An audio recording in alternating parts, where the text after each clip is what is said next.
Patrik from Xeneta is here with us. So tell us, Patrik, what is Xeneta first and foremost? Xeneta is the market-leading air and ocean freight benchmarking platform.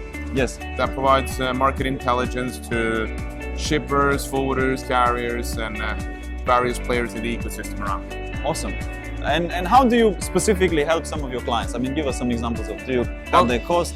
Yeah, online? so I mean, you can use this data for all kinds of purposes, whether it's budgeting or whether it's market analysis, but the key sort of like reason to utilize this data is because of procurement reasons, right? So how do you run a more, let's say, data-driven, fact-based procurement from the buyer point of view? Yeah. But from the seller point of view, you have the same conundrum. What is the market competitive price, and where should I position myself in order to win more business, right?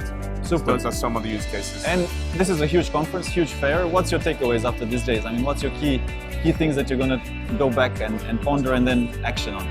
Yeah, well, I think several things. I think the whole industry now is screaming way more about technology than it ever has.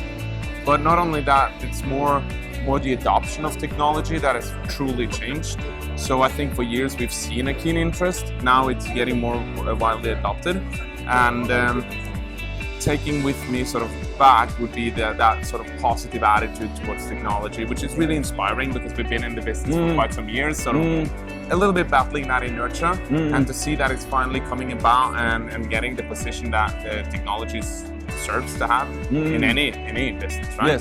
Yes, that's inspiring. Yeah. Final question, it just popped into my head. How about talent? How about skills? I mean, what type of skills do you see the industry needing more to make this transition into a more tech-driven environment? Then I want to answer that one from a different point of view. Like, if I look at my organization, we're 34 different nationalities with all kinds of backgrounds, from zero education to PhDs, mixed with the traditional logistics, transportation competence.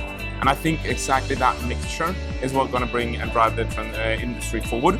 And I believe more and more of the legacy players has also started now recruiting from outside of the traditional, let's say, forwarding, transportation profile. And really that mix of people and competence is what I believe in.